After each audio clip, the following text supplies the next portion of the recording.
Hello everyone, welcome to my channel.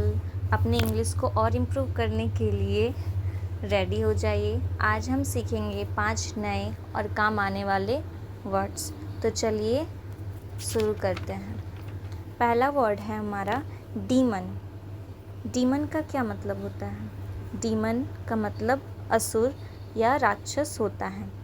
इसका sentence देखिए। Sentence है the king killed the demon to save his people. Hindi meaning क्या होगा इसका? राजा ने अपनी प्रजा को बचाने के लिए राक्षस का वध किया। दूसरा क्या होता है?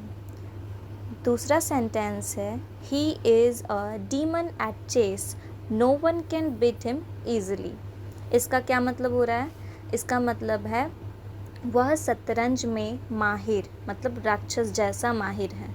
ठीक है, तो वह शतरंज में माहिर है, उसे कोई आसानी से नहीं हरा सकता। ठीक है, अब हम दूसरे वर्ड पर चलते हैं।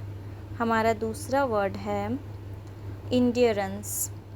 क्या मतलब होता है इसका? चलिए जानते हैं। इंड्योरेंस का मतलब होता है सहनशक्ति, धैर्य। यहाँ लिखा हुआ है किसी कठिन परिस्थिति में दर्द या थकान को लंबे समय तक सहने की क्षमता। इसका सेंटेंस का बात करें तो सेंटेंस है running a marathon requires great physical endurance. Hindi meaning क्या होगा इसका? मैराथन दौड़ने के लिए बहुत अधिक शारीरिक सहन शक्ति का आवश्यकता होती है। दूसरा सेंटेंस है he showed amazing endurance during the long races. इसका हिंदी मीनिंग है उसने लंबे संकट के दौरान अद्भुत धैर्य दिखाया। ठीक है, तो चलिए हम तीसरे वर्ड पर चलते हैं। हमारा तीसरा वर्ड है फोरबोर्ड। फोरबोर्ड का मतलब क्या होता है? फोरबोर्ड का मतलब होता है भविष्य के संकट को भांपना, पूर्व आभास होना। इसके सेंटेंस का बात करें तो सेंटेंस है dark clouds and silence often forebode a heavy storm. इसका हिंदी मीनिंग होगा काले बादल और सन्नाटा अक्सर एक भारी तूफान का पूर्व आभास देते हैं। ठीक है, दूसरा सेंटेंस है her heart began to forebode some upcoming trouble. मतलब कि उसके दिल को आने वाली किसी मुसीबत का अंदेशा होने लगा था। ठीक है, तो अब हम चौथे वर्ड पर चलते हैं। फोर्थ वर्ड है हमारा ग्रीन। ये ग्रीन वो वाला ग्रीन नहीं है हरा वाला, ये दूसरा ग्रीन है। ग्रीन मतलब होता है मुस्कान, बत्ती सी दिखाना, मतलब दांत दिखा करके जब हम हंसते हैं ना उसको ग्रीन बोलते हैं। सेंटेंस है he had a big green on his face after winning the match. इसका क्या मतलब है? इसका मतलब है मैच जीतने के बाद उसके चेहरे पर बड़ी मुस्कान थी। दूसरा सेंटेंस है the child gave a wide green when he saw the chocolates. मतलब चॉकलेट देखकर बच्चे ने अपनी बत्ती सी दिखाई। ठीक है, हम अपने लास्ट वर्ड पर चलते हैं जो कि इम्पॉर्टेंट है। सभी वर्ड इम्पॉर्टेंट है।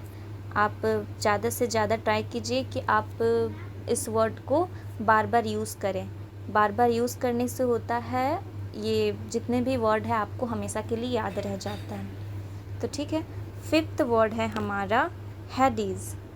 हैडीज़ मतलब कि नरक का अधिपति, पाताल लोक का स्वामी। सेंटेंस की बात करें तो सेंटेंस है in Greek myths Hades is the stern ruler of the underworld. क्या मतलब है इसका? इसका मतलब है यूनानी कथाओं में हैडीज पाताल लोक का कठोर शासक है। ठीक है, हम दूसरे सेंटेंस की बात करें तो the ancient Greek believe that soul journey, एक मिनट दिख नहीं रहा। The ancient Greeks believe that souls journey to Hades after that. क्या मतलब है? इसका मतलब होता है प्राचीन यूनानियों का मानना था कि मृत्यु के बाद जो है आत्माएं हेडीज यानी कि यमलोक की यात्रा करती है। तो ये सभी वर्ड इम्पॉर्टेंट है स्टूडेंट्स, प्लीज़ आप याद कर लीजिए, इसे बहुत ही ज़्यादा इम्पॉर्टेंट है। आप इसे अपने डेली यूज़ पर यूज़ कीजिए, और जितने भी मैंने आपको सेंटेंस बताए हैं, वर्ड बताया है, आप ट्राई कीजिए। मैंने जितने भी सेंटेंस बताए, आप खुद से एक सेंटेंस क्रिएट करके कमेंट कीजिए। ये बहुत ही यूज़फुल रहने वाला है, क्योंकि आप अगर आप कमेंट करते हैं तो जितने भी लाइक्स आपकी आएंगे कमेंट पर, तो आपको बार बार रिमाइंडर का काम करेगा। तो कोशिश कीजिए कि हर वर्ड का सेंटेंस बनाइए, एक दो जितने भी चलेंगे, कम से कम एक ही बनाइए, लेकिन बनाइए और कमेंट कीजिए, ठीक है।